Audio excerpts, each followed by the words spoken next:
Sir ಇವತ್ತು ಘಟನೆ ನಿನ್ನೆ ಆಗಿದ್ದ ಘಟನೆ ಬಗ್ಗೆ ಏನು ಸರ್, ಮೊದಲನೇದಾಗಿ ಹೇಳ್ಬೇಕಂದ್ರೆ ಇದೊಂದು ಭಾಳ ಇಂಥ ಘಟನೆ ಅದು ಉಳಿಸೋಕ್ಕಾಗಂಗಿಲ್ಲ. ಮೊದಲನೇದಾಗಿ ಇವತ್ತು ಇದು ಸುದ್ದಿ ಕೇಳೋ ಭಾಳ ಇದು ಆತ. ಯಾಕಂದ್ರೆ ಇವತ್ತು ತಂದೆ ತಾಯಿಗಳು ಒಂದು ಮಗಳಿಗೆ ಎಲ್ಲ ಇದು ಮಾಡ್ಕೊಂಡು ಮಾಡಿರ್ತಾರೆ. ಇದು ಎಕ್ದಮ್ ಹಿಂಗೆ ಬಂದು ಹಲ್ಲೆ ಮಾಡೋದು ಅದನ್ನು ಬಲವಾಗಿ ಖಂಡಿಸ್ತೀನಿ. ಮೊದಲನೇದಾಗಿ ಹೇಳ್ಬೇಕಂದ್ರೆ ಒಂದು ವಿಶೇಷವಾದ ಕಾನೂನು ಬರಬೇಕಿಲ್ಲ. ಯಾಕಂದ್ರೆ ಇವತ್ತು ಹೇಗತ್ತವ ಹುಬ್ಬಳ್ಳಿ ಧಾರವಾಡ ನೋಡ್ತಿರ್ಬೋದು, ಎಷ್ಟೋ ಕೊಲೆಗಳಾಗ್ಯಾವ. ಅವು ಸುಮ್ಮನೆ ಕಾಟಾಚಾರಕ್ಕೆ ಬರೀ ಕೋರ್ಟ್ ಮುಖಾಂತರ ಮಾಡ್ಕೊಂಡು ಜಾಯಿನ್ ಮಾಡ್ಕೊಂತ ಹೋದ್ರೆ ಅದಕ್ಕೆ ನ್ಯಾಯ ಸಿಗಂಗಿಲ್ಲ. ಯಾಕಂದ್ರೆ ಕಾನೂನು ಸ್ಟಿಕ್ ಆಗ್ಬೇಕು. ಮೊದಲೇದಾಗಿ ಇವತ್ತು ಹುಬ್ಬಳ್ಳಿ ಧಾರವಾಡ ನೋಡ್ರಿ ಎಷ್ಟು ಮರ್ಡರ್ ಆಗಿದಾವ.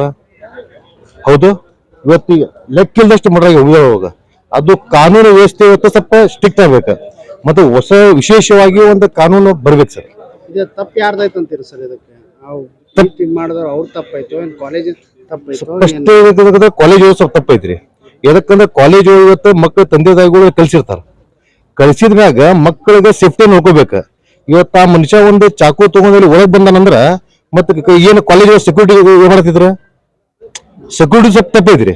ಯಾಕಂದ್ರೆ ಇವತ್ತು ಕಾಲೇಜ್ ಒಳಗೆ ಹಿಂಗ ಹಲ್ಲೆ ಆಗತ್ತ ಅಂದ್ರೆ ಇವತ್ತು ಹುಬ್ಬಳ್ಳಿ ಧಾರವಾಡದೊಳಗ ಹಿಂಗ ಹೋಗಿ ಬರ್ಬೇಕಂತಂದ್ರು ರಿಸ್ಕ್ ಇದೆ ಇವತ್ತು. ಮತ್ತೆ ಕಾನೂನು ಇದಕ್ಕೆ ಬಹಳ ಆಕ್ಷನ್ ತಗೋಬೇಕು. ಯಾಕಂದ್ರೆ ಇಲ್ಲಿ ಬಿಡಿ ಸರ್, ವಿಶೇಷವಾದ ಕಾನೂನು ಏನ್ ಬರ್ಬೇಕಂದ್ರೆ ಇವತ್ತು ಯಾವ ಮನುಷ್ಯ ಆ ಕೊಲೆ ಮಾಡ್ತಾನೋ ಎನ್ಕೌಂಟರ್ ಅಂತ ಮಾಡೋ ಕೆಲಸ ಆಗ್ಬೇಕು ಇಲ್ಲಿ. ಮತ್ತೆ ಇನ್ನೊಂದು ಹೇಳ್ಬೇಕಂದ್ರೆ ಇಲ್ಲಿ ಜನಪ್ರತಿನಿಧಿ ವಿಫಲ ಆಗ್ಯಾರ. ಇದಕ್ಕೆ ರಾಜಕೀಯ ಬಣ್ಣ ಹಂಚಕ್ ಹೋಗ್ಬೇಡ್ರಿ.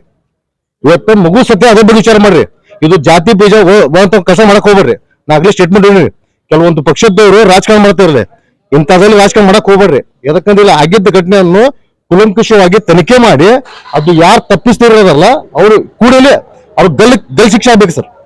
ಗಲ್ ಶಿಕ್ಷೆ ಆಗ್ಬೇಕು. ಮತ್ತು ವಿಶೇಷವಾದ ಕಾನೂನು ಯಾಕೆ ಬರ್ಬೇಕಂದ್ರಿ, ಅವ್ರಿಗೆ ಭಯ ಹುಟ್ಟಿದ ಮಾತ್ರ ಮುಂದಿನ ಹೆದರ್ತಾನ್ರಿ. ಇವತ್ತು ಹಿಂಗ ಬಹಿರಂಗ ಇವತ್ತು ಅದು ಕಾಲೇಜಲ್ಲಿ ಪಬ್ಲಿಕ್ ಇದ್ರೊಳಗೆ ಆಗತ್ತೆ ಅಂದ್ರೆ ಮುಂದೆ ಹೆಂಗ್ ಸರ್? ಹಂಗಾಗಿ ನಾ ಹೇಳ್ತೀರಿ, ಕೂಡಲೇ ಅವಂಗ ಅರೆಸ್ಟ್ ಆಗ್ಯಾನವ, ಕೂಡಲೇ ಅವನ ಮ್ಯಾಗ ಕಾನೂನು ಕ್ರಮ ಜೋಕೋಬೇಕು ಅಂತ ಹೇಳಕ್ ಇಷ್ಟಪಡ್ತೀನಿ ಸರ್.